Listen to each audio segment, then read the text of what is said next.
BJP. സംസ്ഥാന അധ്യക്ഷൻ Rajeev Chandrasekhar കന്യാസ്ത്രീകളെ പാർപ്പിച്ചിരിക്കുന്ന Durg central ജയിലിൽ എത്തിയിരിക്കുകയാണ്. അതിലേക്ക്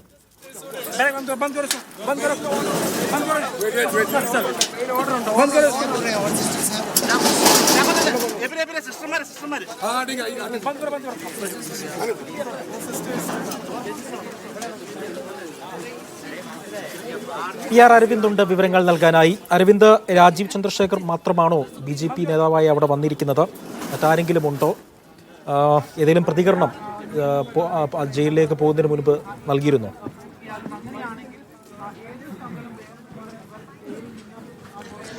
എന്തായാലും രാജീവ് ചന്ദ്രശേഖറിനൊപ്പം മദർ സുപ്പീരിയർ അതുപോലെ തന്നെ മറ്റ് 2-3 കന്യാസ്ത്രീകളും അദ്ദേഹത്തിനൊപ്പമുണ്ട്. ബി.ജെ.പി. നേതാക്കളായ ഷോൺ ജോർജും അദ്ദേഹത്തിനൊപ്പമുണ്ട്. ഷോൺ ജോർജിനോട് തിരക്കിയപ്പോൾ ബെയിൽ ഓർഡർ ലഭിച്ചു എന്നതാണ് ഷോൺ ജോർജ് വ്യക്തമാക്കിയത്. അങ്ങനെയാണെങ്കിൽ ഈ വിധിയുടെ പകർപ്പും അതുപോലെ തന്നെ ജാമ്യം ലഭിച്ച പകർപ്പടക്കം മജിസ്ട്രേറ്റ് കോടതിയിൽ നിന്ന് ജയിലിലേക്ക് എത്തിയിട്ടുണ്ട്. കന്യാസ്ത്രീകളുടെ മോചനം ഏത് നിമിഷം വേണമെങ്കിലും ഉണ്ടാകാം എന്നതാണ് നമുക്ക് മനസ്സിലാകുന്നത്. നിലവിൽ മദർ സുപ്പീരിയർ അടക്കമുള്ളവർ ഇപ്പോൾ സമീപത്തെ ജയിലിന് പുറത്ത് കാത്ത് നിൽക്കുകയാണ്. എപ്പോൾ വേണമെങ്കിലും അവർ പുറത്തിറങ്ങാം എന്നതാണ് ഇപ്പോൾ നമുക്ക് ലഭിക്കുന്ന വിവരം. ബെയിൽ ഓർഡർ കോടതിയിലേക്ക് ലഭിച്ചു, ജയിലിലേക്ക് ലഭിച്ചു എന്ന അനൌദ്യോഗിക സ്ഥിരീകരിക്കാത്ത റിപ്പോർട്ടുകളാണ് ഇപ്പോൾ നമുക്ക് നൽകുവാൻ സാധിക്കുക. ഷോൺ ജോർജ് ഇപ്പോൾ അങ്ങോട്ട് പോകുന്ന വഴിക്ക് പങ്കുവച്ച ചെറിയൊരു വിവരം മാത്രമാണ് അത്.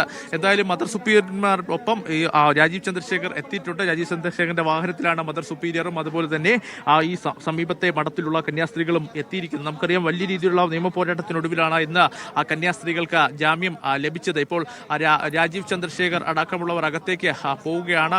കന്യാസ്ത്രീകളും അവർക്കൊപ്പം പോവുകയാണ്. അകത്തുള്ള കന്യാസ്ത്രീകൾ 2 സിസ്റ്റർ മേരിയെയും പ്രീതി അതുപോലെ തന്നെ വന്ദന സിസ്റ്ററെ നേരിൽ കാണാൻ പോകുന്നു എന്നതാണ് നമുക്ക് മനസ്സിലാകുന്നത്. എന്തായാലും എന്താണ് കൃത്യമായി നടക്കുന്നത്? കാരണം ബെയിൽ ഓർഡർ ലഭിച്ചു എന്ന് ബി.ജെ.പി. നേതാക്കൾ പറഞ്ഞത് മാത്രമാണ് ഇപ്പോൾ നമുക്ക് ലഭിക്കുന്ന വിവരം. ബെയിൽ ഓർഡർ കോടതിയിലേക്ക് എത്തിയിട്ടുണ്ടോ എന്ന കാര്യത്തിൽ ഔദ്യോഗികമായ ഒരു സ്ഥിരീകരണം വരേണ്ടതുണ്ട്. എന്തായാലും ഉപാധികളോടുകൂടിയാണ് ഇന്ന് ഇത്തരത്തിൽ കന്യാസ്ത്രീകൾക്ക് ജാമ്യം അനുവദിച്ചിരിക്കുന്നത്. 7 ജാമ്യ ഉപാധികൾ അവർക്ക് മുന്നിലേക്ക് വച്ചിട്ടുണ്ട്. മാധ്യമങ്ങളോട് പ്രതികരിക്കരുത്, അതുപോലെ തന്നെ കൃത്യമായി 2 ആഴ്ചയ്ക്കുള്ളിൽ അവർ താമസിക്കുന്ന സ്ഥലത്തെ സമീപത്തെ പോലീസ് സ്റ്റേഷനിൽ റിപ്പോർട്ട് ചെയ്യണം. NIA ഓഫീസറിന് എവിടെയാണ് അവർ താമസിക്കുന്ന കാര്യം കൃത്യമായി അറിയിക്കണം. എന്തായാലും അവർ ജയിലിന് മുന്നിൽ ഇപ്പോൾ കാത്തിരിക്കുകയാണ്. ഈ കാത്തിരിപ്പ് പ്രീതി സിസ്റ്ററുടെ സഹോദരനും അവർക്ക് ഒപ്പമുണ്ട്.